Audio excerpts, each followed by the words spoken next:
This is a video on solving simultaneous equations using technology. Before we start, we just want to remember that if you're ever solving a simultaneous equation, what you are doing is trying to find out where two lines meet. You're trying to find that point where the two lines meet. Because the two equations, for example, if these were our two equations, they're just equations of lines.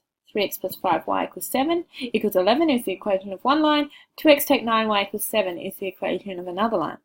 So when we're solving them simultaneously and we get a point, what we're doing is getting the point where those two lines cross over. So always remember that when you're solving a simultaneous equation. So obviously what you could do is just graph them and find the point. But we can also use our calculator using these steps up here. So if we go to the main menu and we go down to equation down here and over here, down to here, we'll get a screen that looks like that. Now we're trying to solve simultaneous equations, so we go F1, and then we're trying to decide, do we have two unknowns, three unknowns? Well, we have two unknowns, x and y. There are two unknowns. You could have a simultaneous equation where you had three, but you'd need three equations if you had that in order to be able to solve it. So we've got two equations, two unknowns, so we go F1.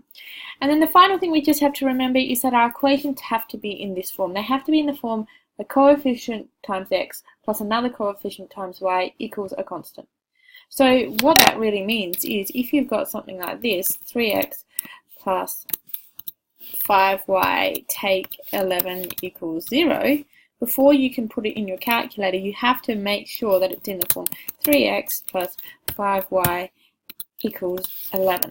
You just move that to the other side because you have to have this in the form ax plus by equals c.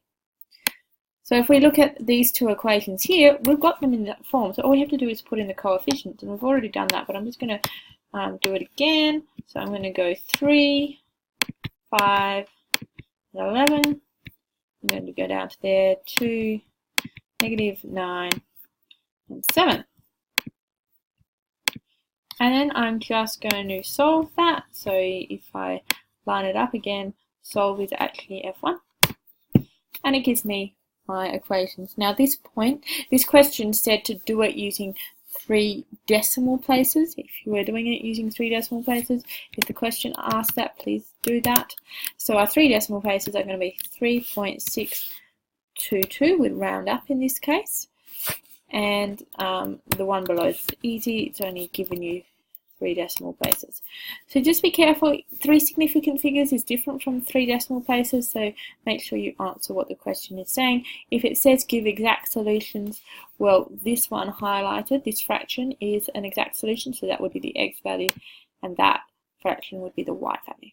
Alright, so hopefully that describes for you how you can solve simultaneous equations using technology, which is really useful even if you're solving something simultaneously using substitution method or elimination method. Check it using technology because you have a foolproof way here of making sure that you've got the answer right.